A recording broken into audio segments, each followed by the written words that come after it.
ផ្លែទៀត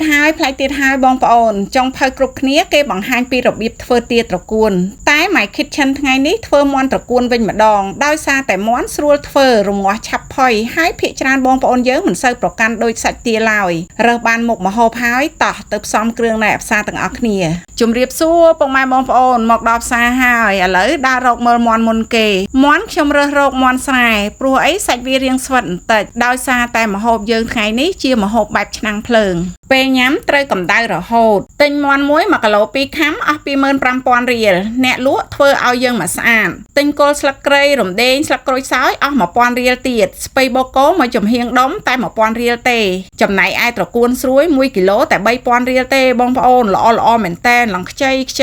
ទិះដូងយកតែខ្ទិះដើម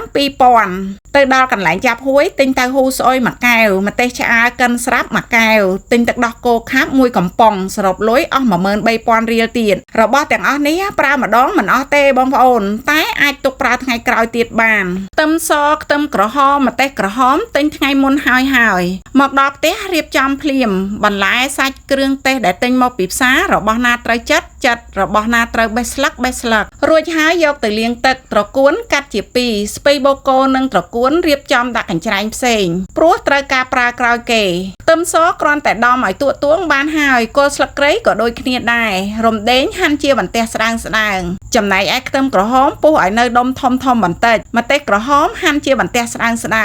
សាច់មាន់ក៏ដូចគ្នាកាប់ដុំឲ្យធំបន្តិចដោយសារតែសម្លរបស់យើងត្រូវការកម្ដៅរហូតបើតូចពេករលួយសាច់អស់ម្ទេសឆ្អើរយើងម៉ត់ស្រាប់ហើយចុងក្រោយគេគឺចិញ្ច្រាំប្រហុកដាក់តិចឬច្រើនតាមបងប្អូនចូលចិត្តក្នុងម្ហូបនេះខ្ញុំខុសគេអត់ប្រើកាពិទេដោយសារតែខ្ញុំអាឡែកស៊ីជាមួយកាពិខ្ទិះដូងត្រូវត្រងម្ដងទៀតដើម្បីឲ្យស្អាតរួចរាល់ហើយដាក់ខ្ទះឲ្យក្ដៅចាក់ប្រេងឆាចូលដាក់ប្រហុកលីងឲ្យឡើងឈ្ងុយបន្ទាប់មកបន្ថែមខ្ទឹមសខ្ទឹមក្រហមគល់ស្លឹកគ្រៃរំដេងនិងម្ទេសឆ្អើរចូលបងប្អូនហើយម្ទេសឆ្អើរឥឡូវគឺស្រួលណាស់នៅផ្សារមានអាម៉ត់ស្រាប់បើកាលពីមុនវិញត្រូវទិញទាំងមូលយកមកត្រាំទឹកហើយចិញ្ច្រាំវា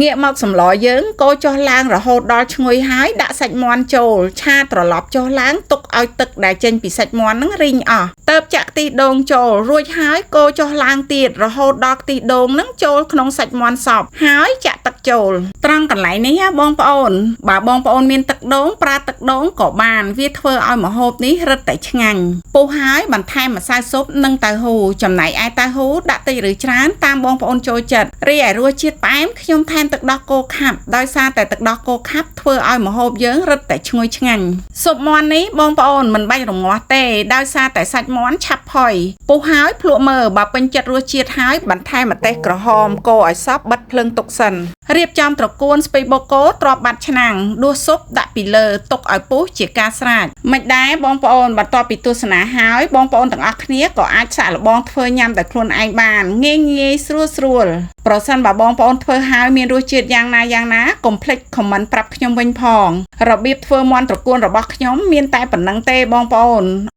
នៅមួយទៀតបងប្អូនធ្វើរួចរាល់ហើយញ៉ាំអស់ហើយទើបដឹងថាមាន់ត្រកួនរបស់ខ្ញុំភ្លេចដាក់ស្លឹកក្រូចសើចប៉ុន្តែរសជាតិនៅតែឆ្ងាញ់ដូចដើមហើយខ្ញុំក៏សូមអរគុណពុកម៉ែបងប្អូនដែលបានចូលមកទស្សនាវីដេអូខ្ញុំតាំងពីដើមរហូតដល់ចប់បើសិនជាមានកំហុសខុសឆ្គងមិនសមរម្យកន្លែងណា